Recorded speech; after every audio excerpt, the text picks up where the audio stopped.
you had something this significant which totally disrupted your natural way of living, or you are approaching it. You breathe long enough, you're going to go through something.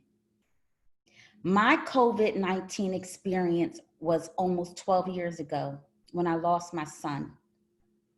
At that time, everything that people are experiencing now, I was experiencing by myself then.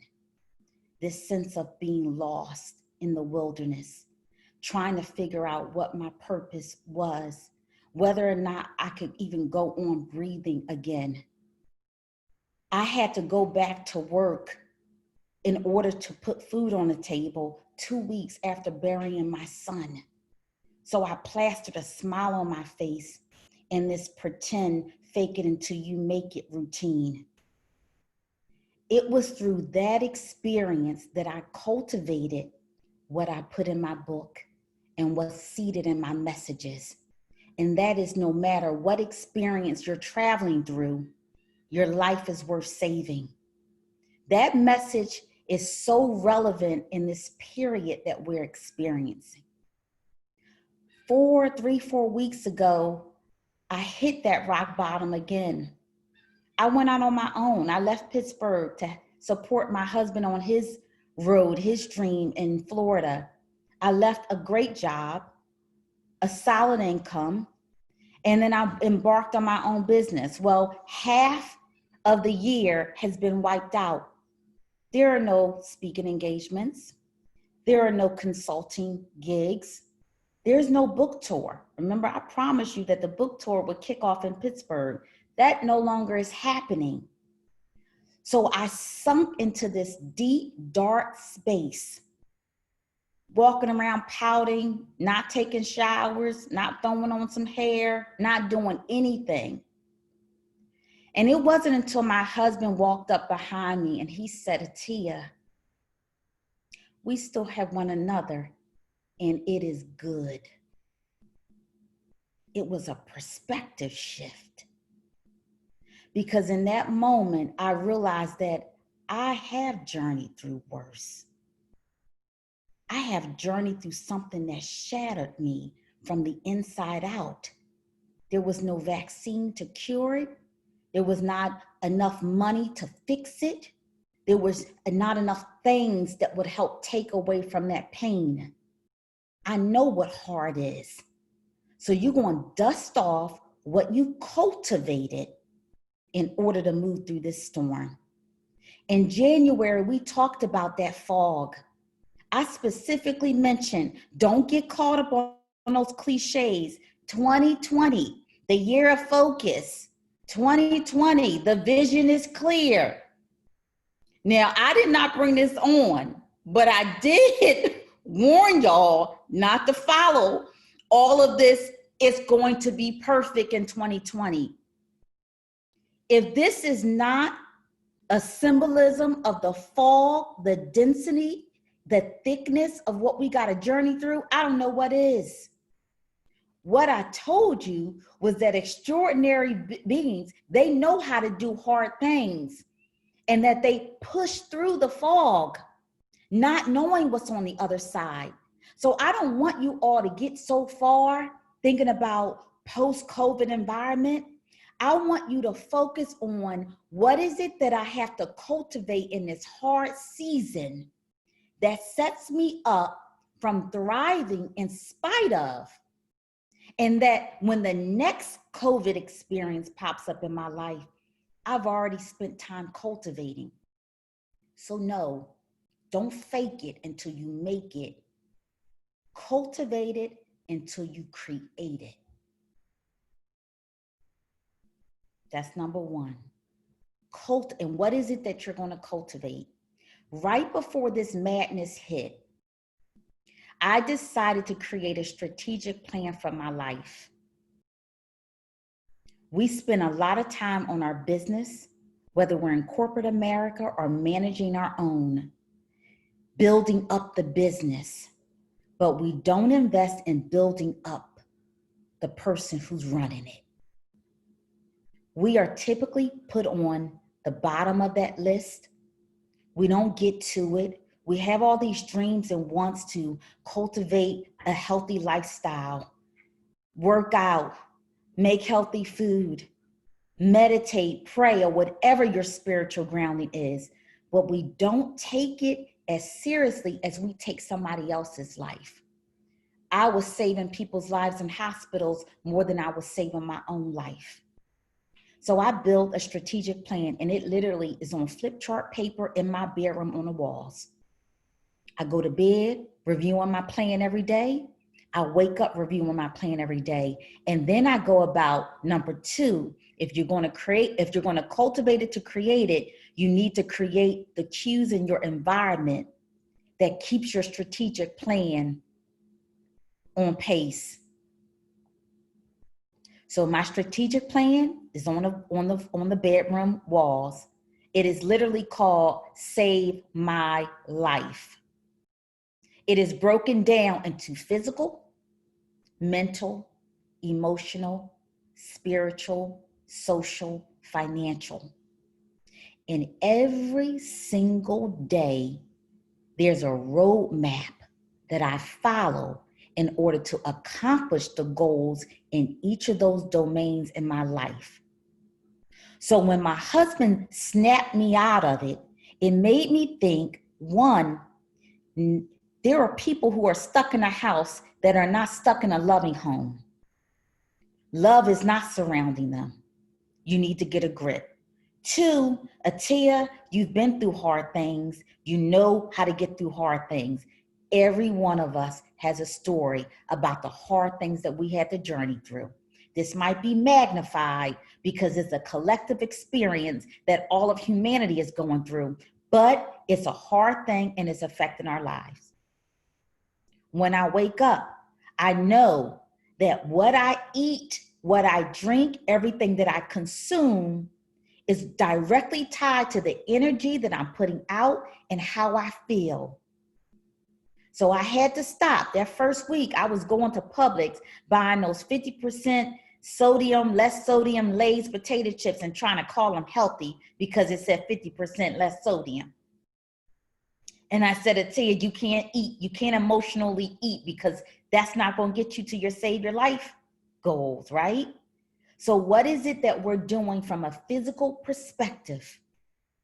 Eating, drinking, sleeping, moving, thinking, doing, that's going against and not allowing you to cultivate the being that you need to be in this season. And in this season, this is the wrong season to basically do a self-assault on your immune system. If we do come in contact with the virus, we need to make sure that this physical being is in the best position to do what it was designed to do, and that's heal itself. That junk is not going to help us heal ourselves. That junk is not going to give us the strength to face whatever may be in front of us.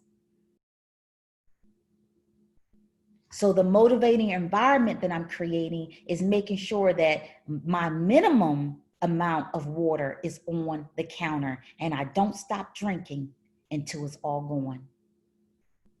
The first thing I see when I walk into my kitchen is a big bowl of fruit. What I buy, I make sure that, okay, what is this going to feed? Is it going to feed the Atiya that can deal with the madness? Or is it going to feed the Atiya that's still in a pity party? Everybody has not had their pity party yet. 3, if you haven't, go ahead and have it. It's okay. The only thing that I want you to do is make sure that you put an end date on the party. Do not let the party continue. The discouragement only is going to lead to destruction. And in this season, we are building and cultivating that extraordinary being because that's the being that's going to be able to overcome the obstacles. I think I'm on 4. May have lost track. Somebody keep me on track. Your joy posse. One of the things that I want you all to remember is this thing called stress dumping. We call it venting.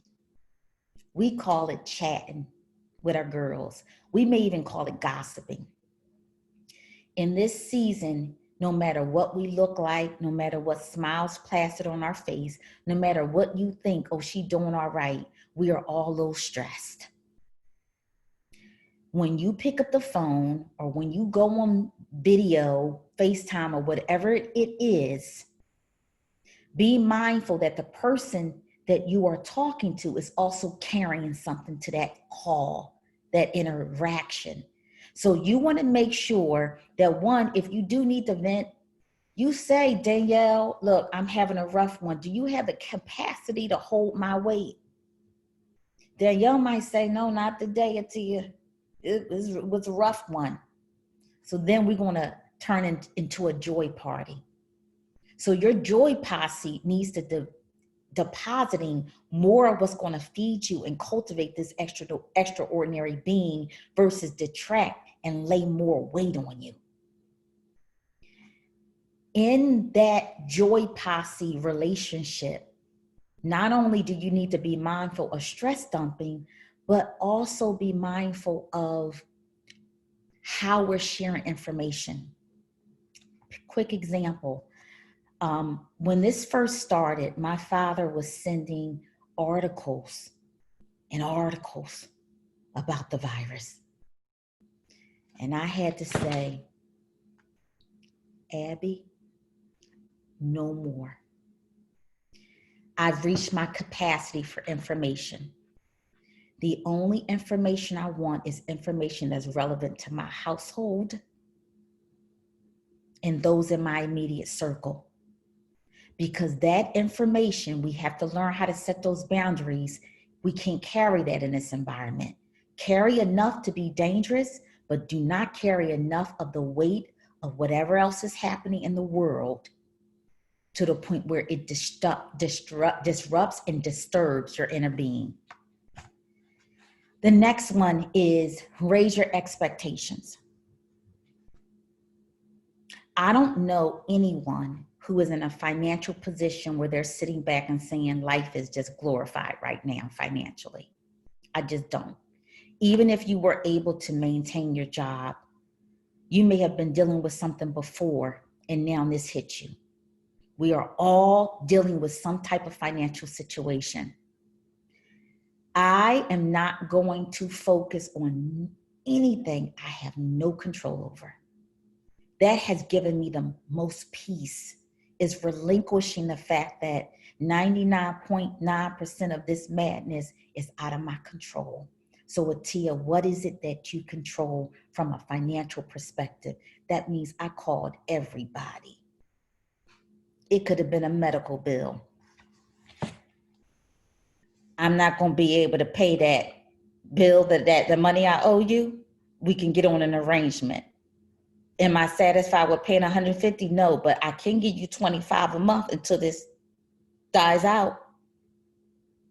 I don't care if it's student loans, credit cards, mortgage, rent, medical, dental, whatever it is, everybody's willing to make a deal.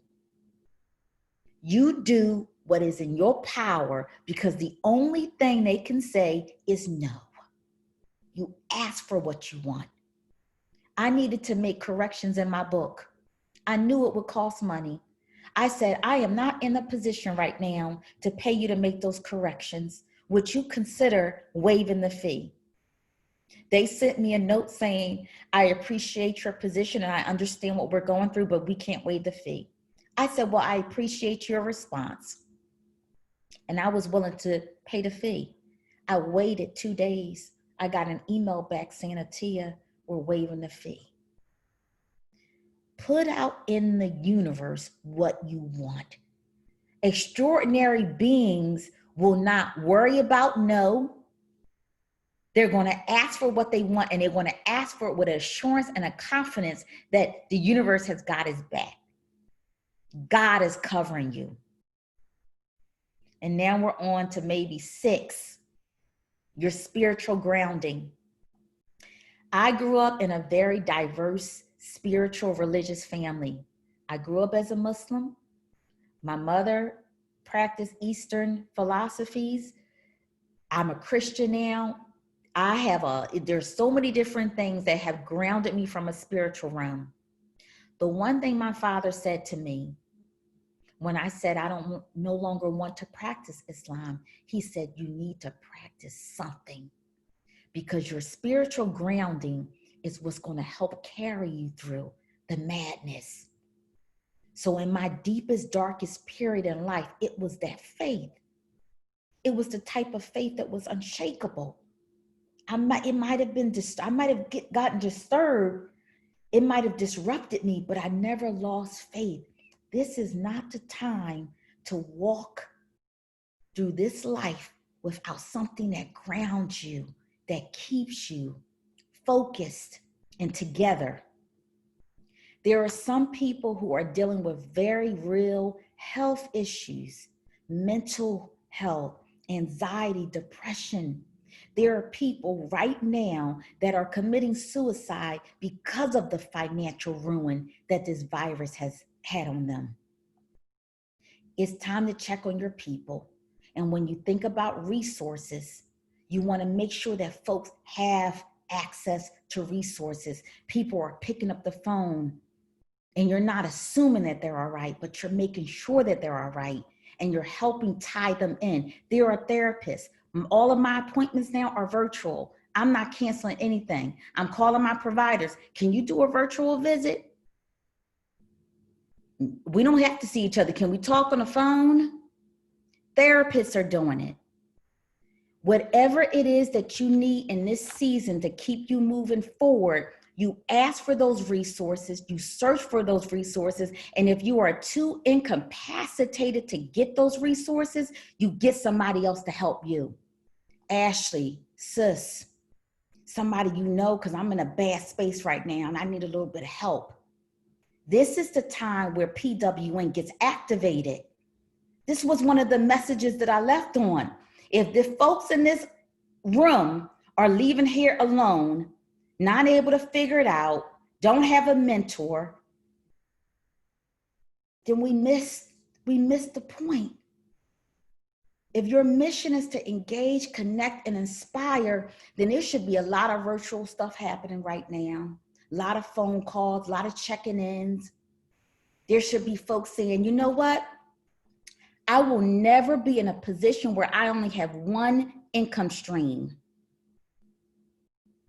I may have lost all gigs in the first 6 months, but guess what? I got a closet full of stuff that I'm selling on Poshmark, eBay. I may have lost, but I got a PhD and a whole bunch of college kids taking summer classes virtually. Hello? You better tap into some gifts. And if you don't know what it is, you better figure it out, because Harvard and a whole bunch of other schools offering courses online for free. This is time when you activate the network to get the resources you need to push through. I tell you to end the pity party because we got work to do.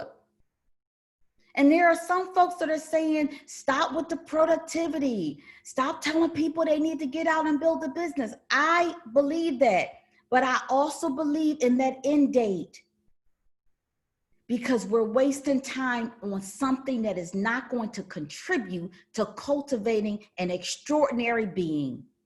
It's not going to contribute to help us move through an extraordinary time such as this. So I would rather you focus on the physical, mental, emotional, spiritual things that you need to cultivate in order for you start to build the resources, the tools, and the connections you need to move through this. There are too many women in this circle of women that can help guide you through. It's about connecting and tapping into what it is I need and who it is that can give that to me, and how do we exchange and reciprocate. Maybe Jasmine is good at with these kids.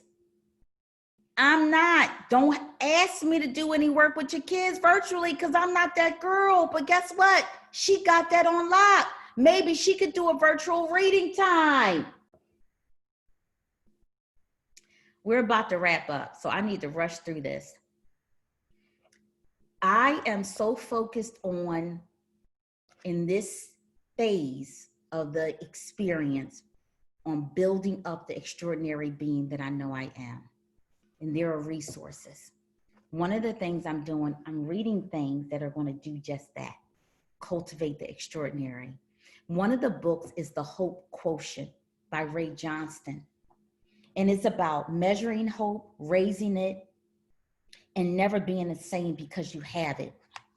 And one of the passages is, discouragement is the anesthetic the devil uses on a person just before he reaches in and carves out his heart. When people lose hope, they lose their ability to dream for the future. Despair replaces joy, fear replaces faith, anxiety replaces prayer, insecurity replaces confidence, tomorrow's dreams are replaced by nightmares. It's a lousy way to live. We will not live a life of discouragement through this. We're going to get through this fog, and we're going to get through it together by cultivating in each of those areas: physical, mental, emotional, spiritual, financial, and socially together.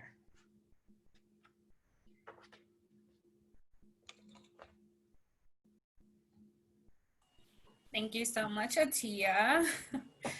At this time, we do want to open it up for questions. If anyone has any in the chat, there's a few that came in before the call.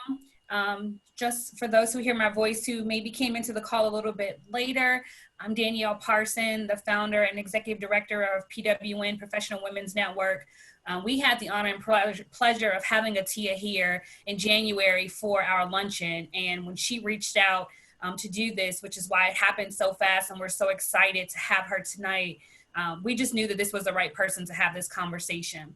So Atiya, some of the conversations that have come in and questions that have come into PWN is, you know, I lost my job, I'm home alone, I don't know what this is going to look like after. And, you know, you've touched on some of it, but for the women that are really struggling with, you know, this new normal that is being said, you know, that's a kind of common phrase that's being used now, the new normal that we're facing. You know, how do we address that? How do we face this new normal?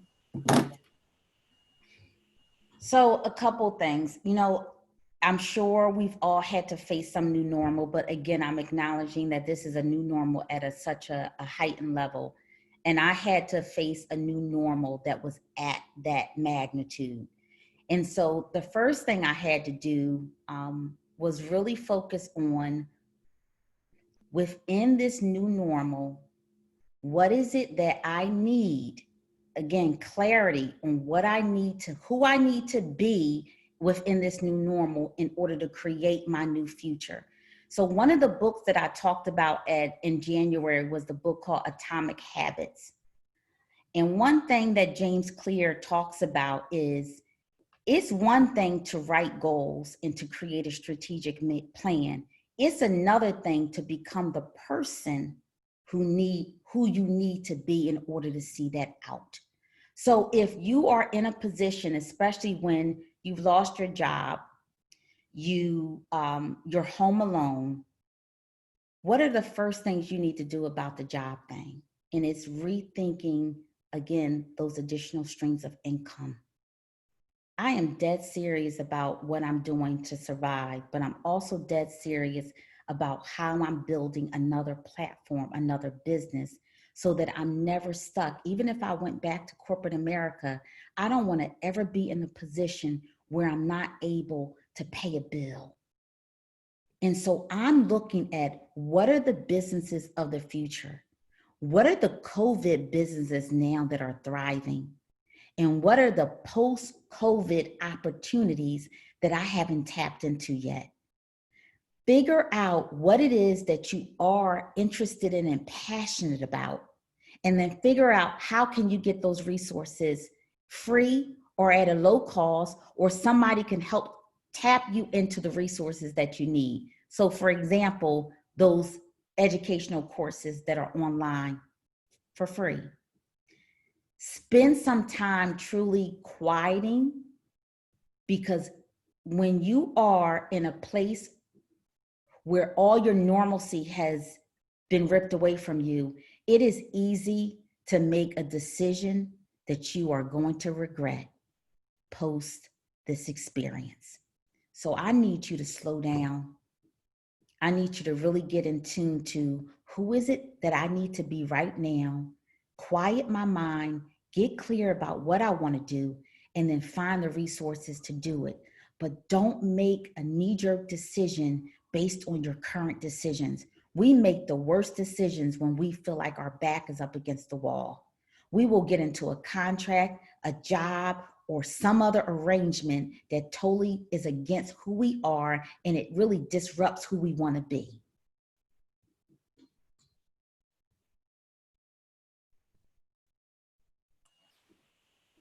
There's a question that came through asking to repeat the topics for the Save My Life strategic plan. Sure. So in my strategic plan, I have my physical.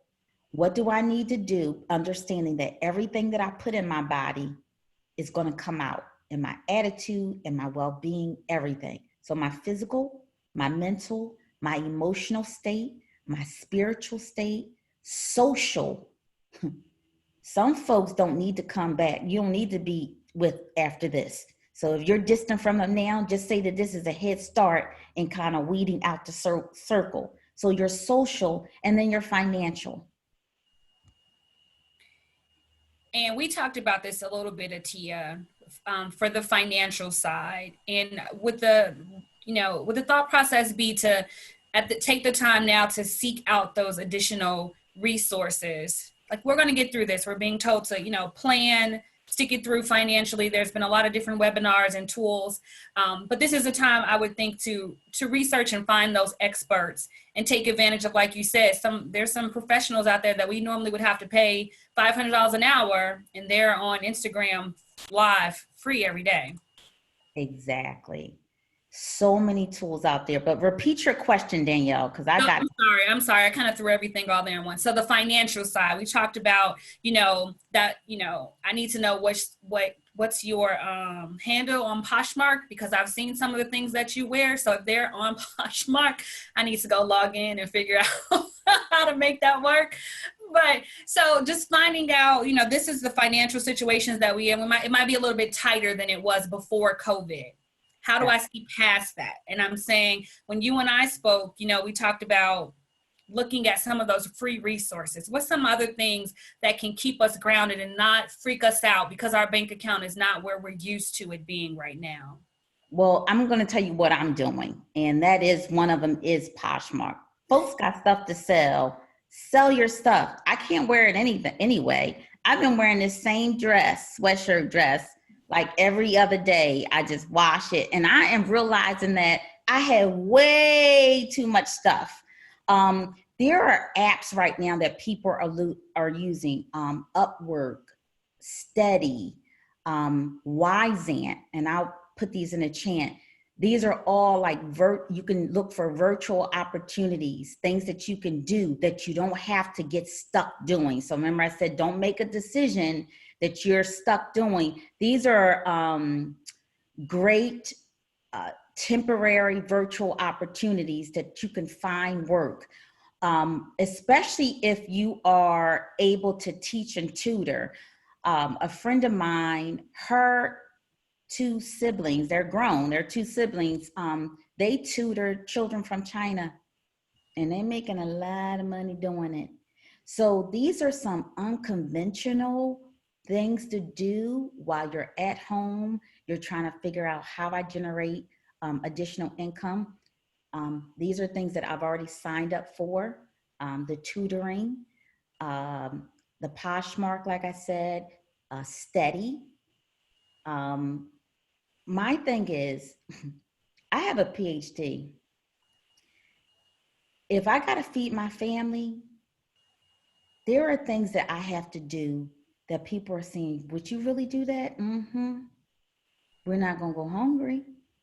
So think about doing things today in order to set yourself up for tomorrow. That means you have to sometimes get a little bit uncomfortable and say, I would never do that, or I never thought of that. But at this point, since so many things are happening online, take advantage of it. Especially if you have a degree, you can teach. There are community colleges, universities, everybody is doing virtual teaching now. I reached out to several university contacts here, and I said, listen, I'm available to teach for the summer. Who do I need to talk to? So it's really trying to think of all the unconventional ways and really looking up those apps. Like, my stuff is on many other platforms than Poshmark, but like I said, I have, let me see. Wyzant, I think I mentioned that, the tutoring app, the tutoring program. Steady and Upwork were the other two.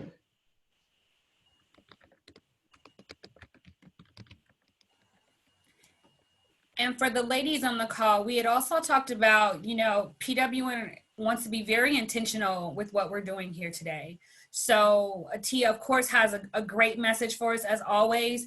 But if some of you all can share in the chat, some of the support that either you need or support that you can offer, that was something that we wanted to make sure also came from today, so that we know how to continue to support the women of this network, and to try our hardest to stay connected, because that is the mission of this organization, and we work hard to do that.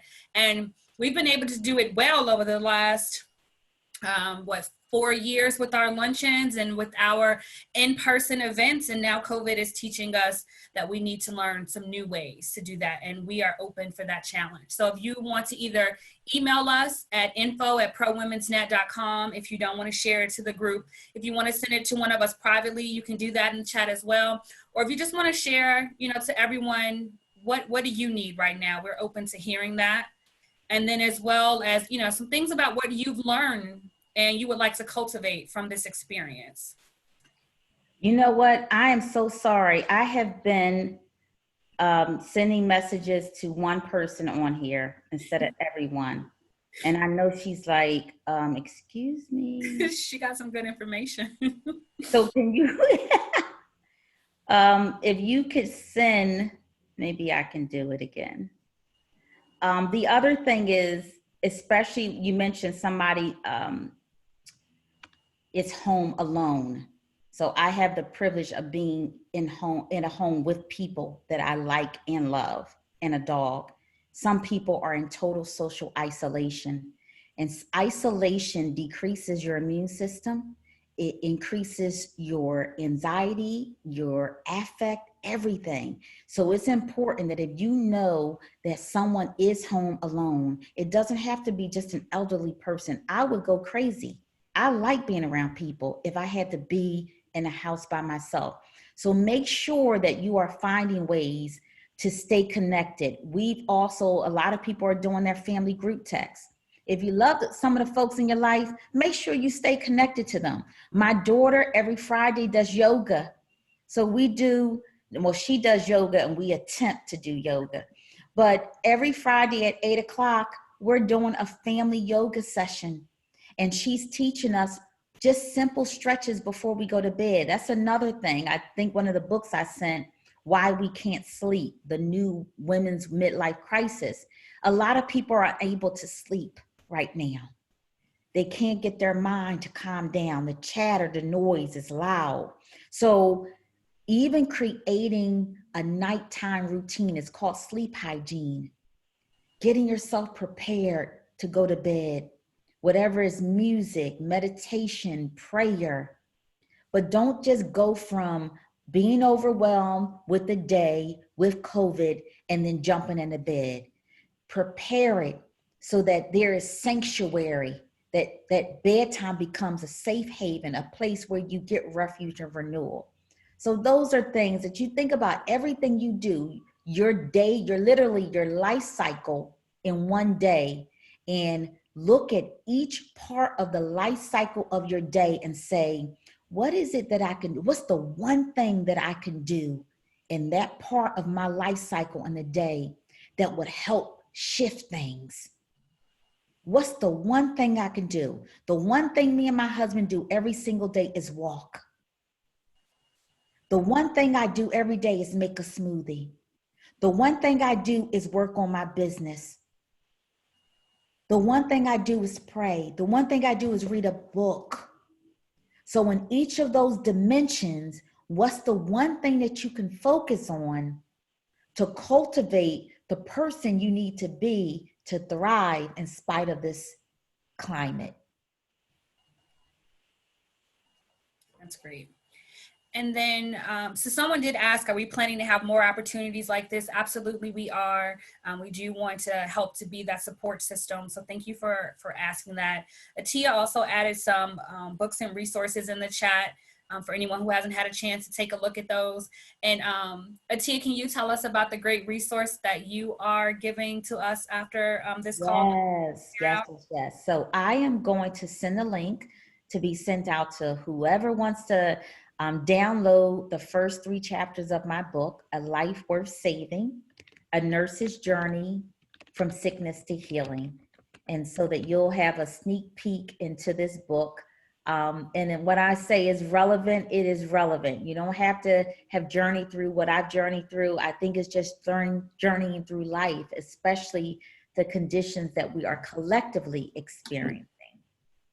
And I'm going to put that in the chat, and then I will send the link out and you all will have that. Someone wrote, no family, no support system, real quick. Part of the mission of PWN is to make sure that you all have mentoring resources and networking connections. If there's someone, especially in your circle, that can buddy up and do check-ins, this is a great time to do it. You know, if you create a text group, if somebody wants to opt into, you know, being that resource or taking on that, you know what, I got capacity this week. You want to vent? You want to, you know, get some things off your chest? I'm here for you. The other thing is writing, journaling. Every year I get a bunch of gratitude journals, and every year they're empty. My gratitude journal is real full right about now. If we purge, that purge doesn't just have to come out verbally.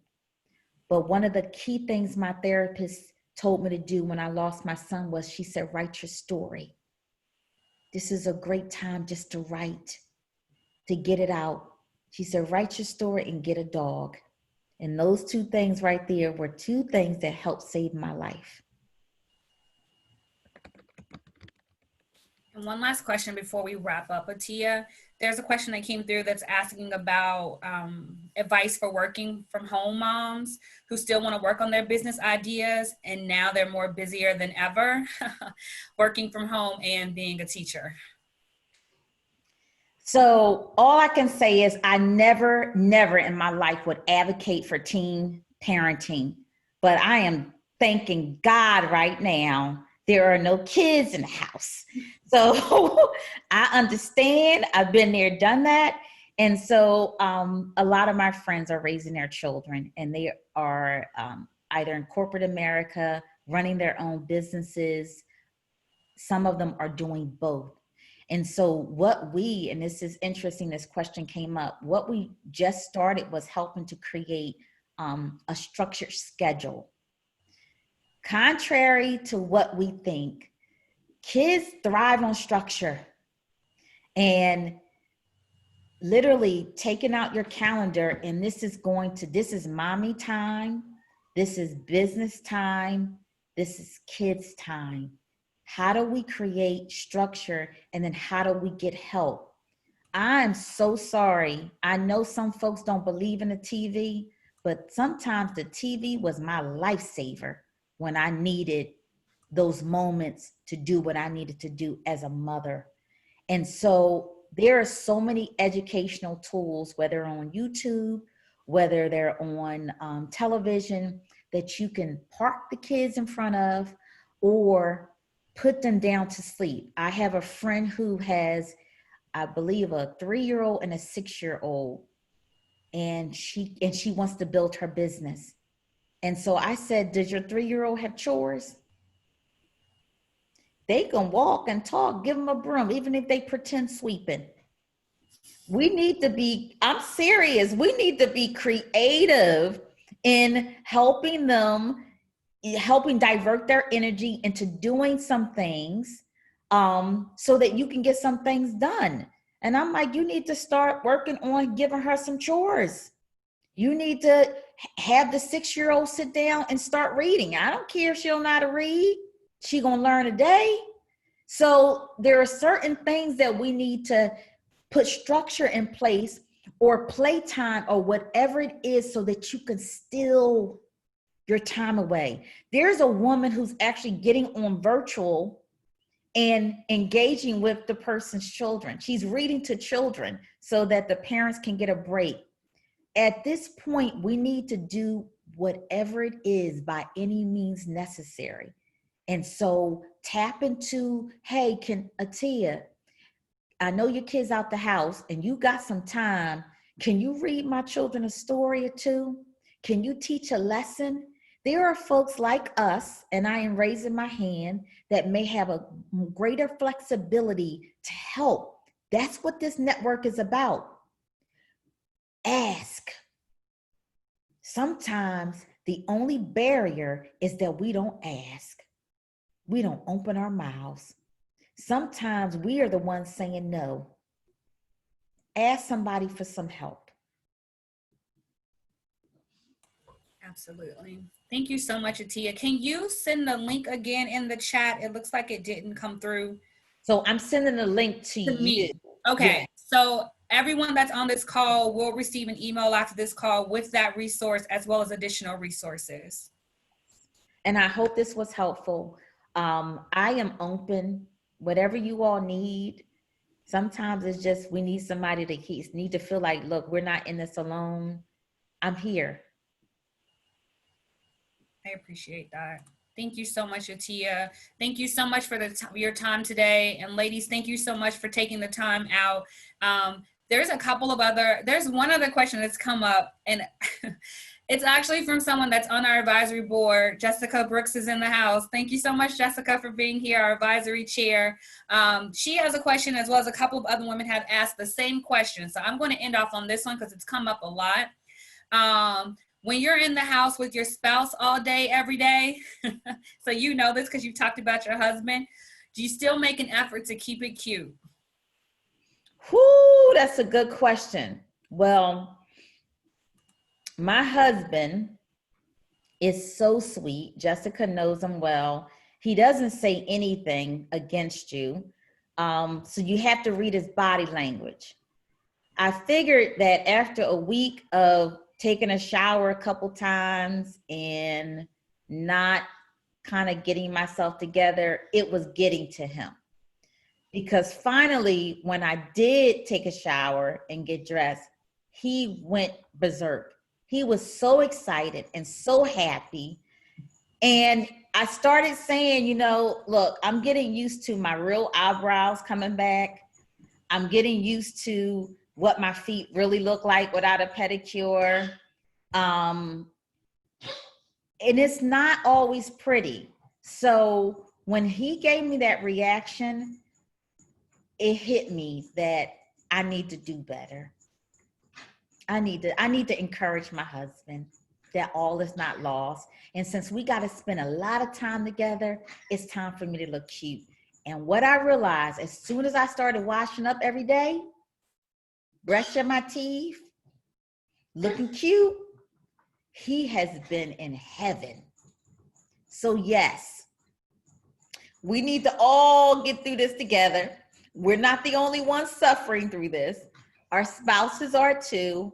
And so I'm dating my husband. Like he said, man, this is great. And it all started when I started looking a little better in the house. But no. Yes. Your home, someone said our homes are now our sanctuaries. And how do you make it that? So it wasn't just my physical presence, but remember I told you I was real down. When I lightened my spirit and I really took hold of what is it that you can control, Atiya? When I really understood that there's no need for me to walk around in this depressed state over things I have absolutely no control over. When I switched my attitude is what attracted him most. And then I threw on some clothes, and sometimes I do wear something other than a sweatshirt, dress. It is creating it. If we do this right, ladies, we will repair some relationships. We will ignite passion. We will get a lot of things on the right track if we cultivate what's necessary in this season. And I think that's a great place to end. Thank you so much, Atiya. Thank you, ladies, for taking the time to be with us. Thank you for those who shared your faces with us as well. I appreciate you guys turning on your camera because as we just talked about, we haven't always been keeping it cute every day. So I appreciate you sharing those smiling faces. If you haven't gotten a chance to connect with PWN more, please visit our website, prowomensnet.com. Stay on the lookout for more emails and more opportunities like this. We will stay connected, ladies, and we will get through this together. So take those tips that happened today, reach out to us if you need more.